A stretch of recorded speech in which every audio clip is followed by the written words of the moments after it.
Hi, this is Adam from Small Town Machine Shop. Getting ready to do a lathe project here.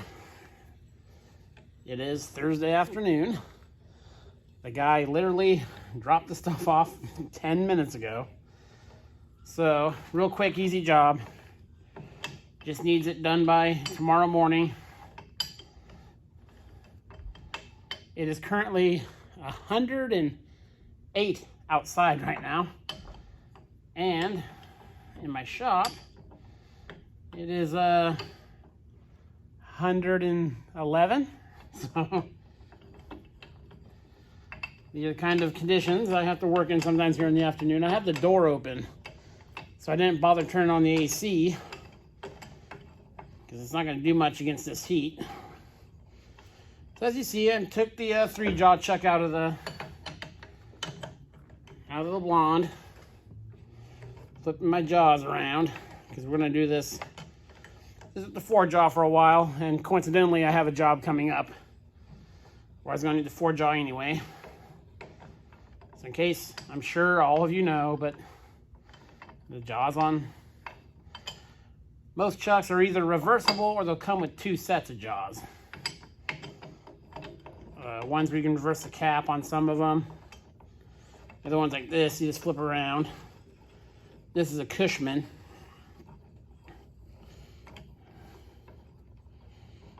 That guy ran down in there. Okay, I'll get this more set up and then I'll show you what we're gonna do.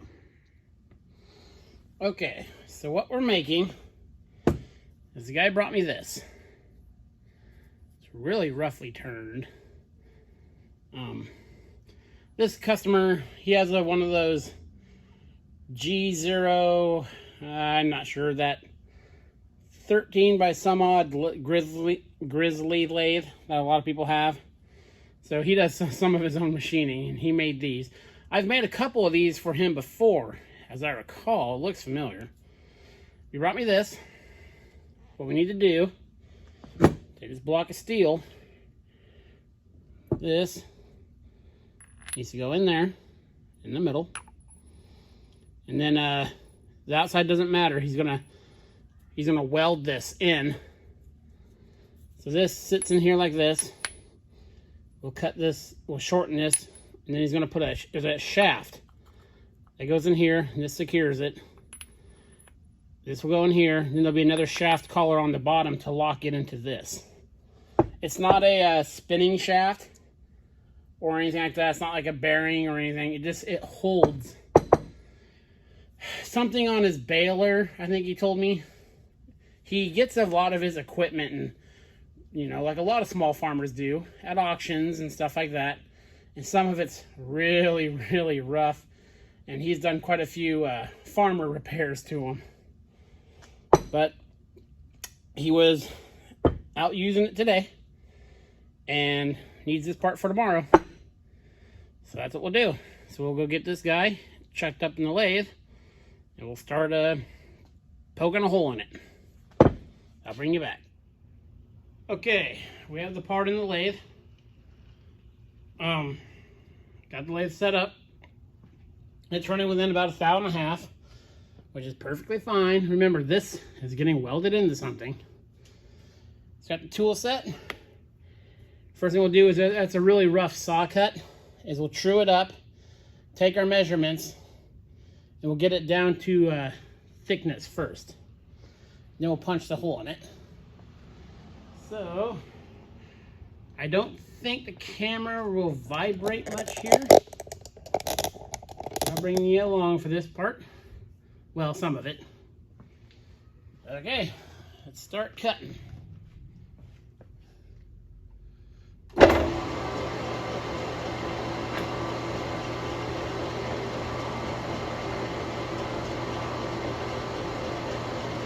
Some of this is already cut because I'm just so used to jumping on stuff when it comes in. I started it and I was like, oh yeah, I'm in the middle of filming a video about this. Maybe I should film it.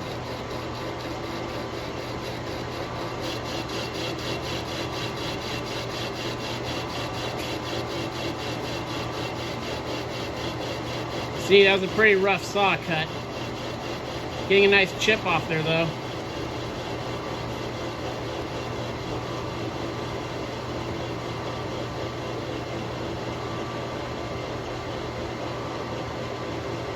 Take one more probably to clean it up.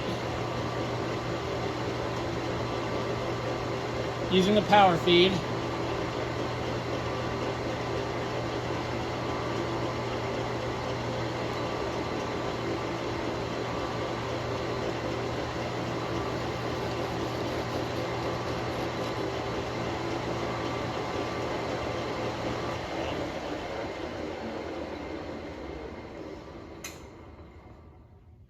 Make a quick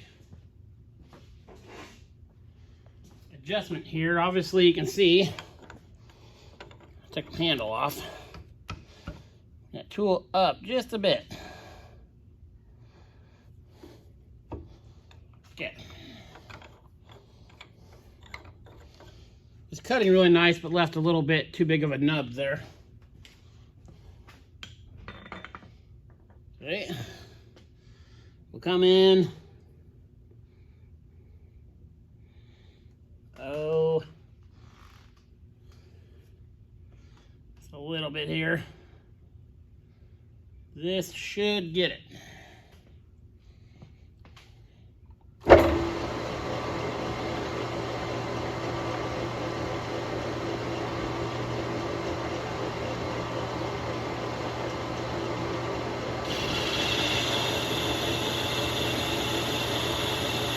That's quite a bit heavier cut I'm taking this time.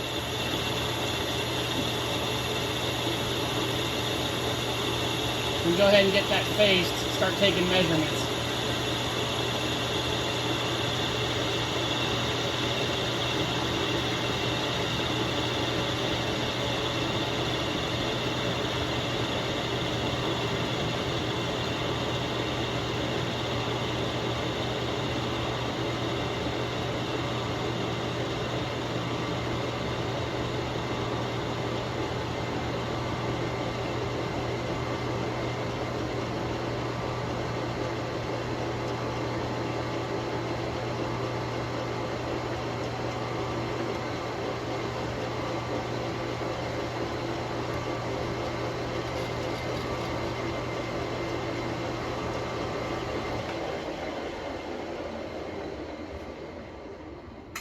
Still a little bit of a nubbin in there. So we're shooting for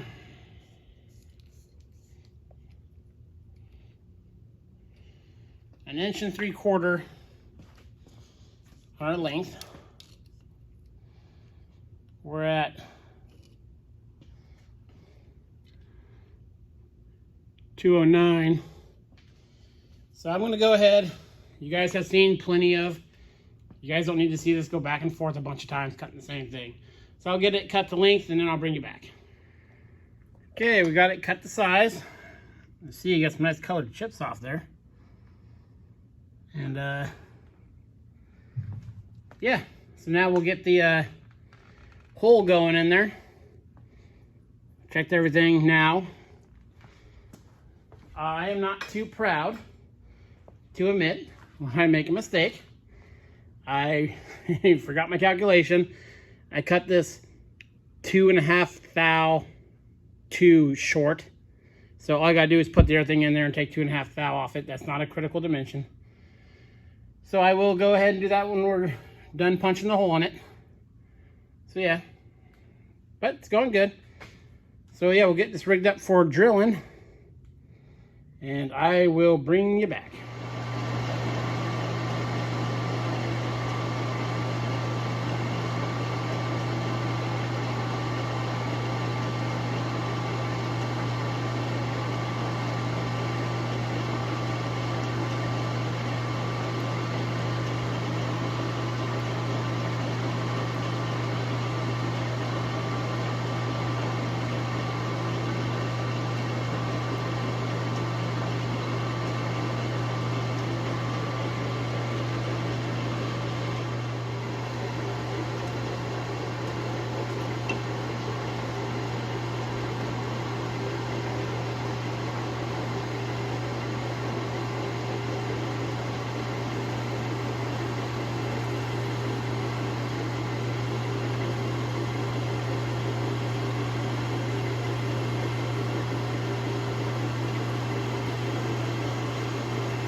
Okay, now some of you may think that for the pilot hole I drilled, that step right up to that drill bit is a little extreme.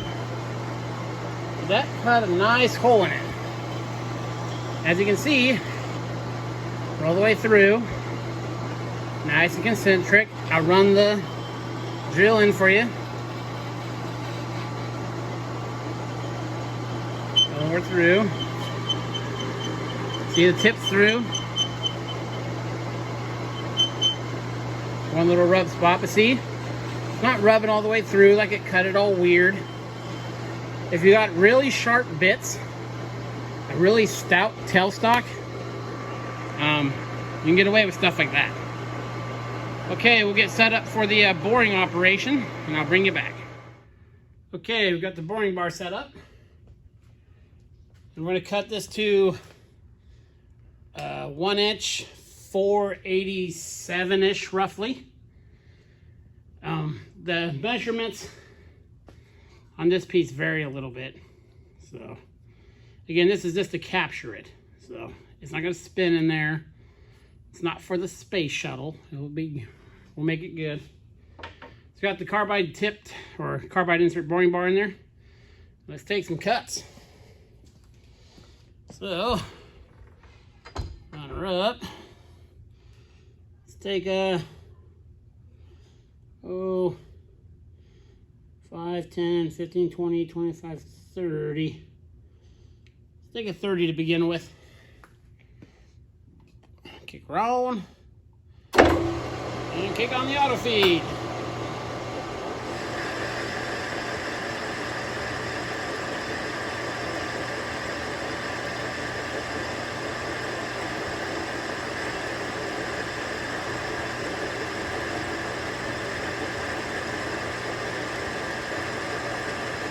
Chips are pouring out of there nicely.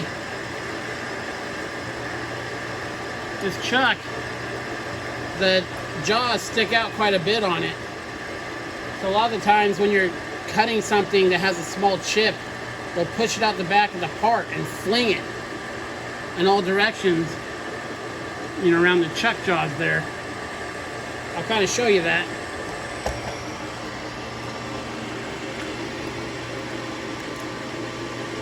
With longer parts, you know, you put them back there and it's not so bad.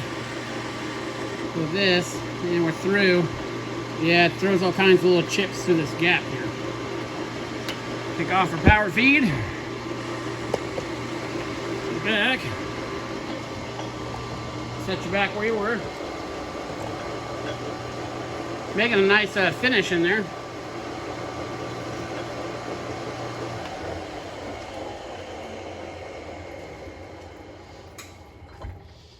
Let's take a quick measurement.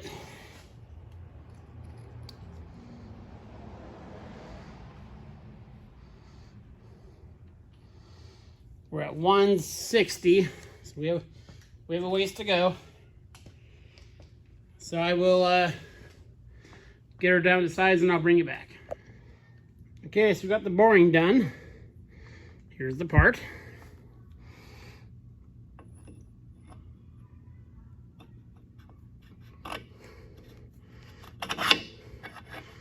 That is a really nice fit. So, we will pull this out of the lathe and take it over to the bench. Okay, so we have the part done. Here's the bushing. Here's the original part.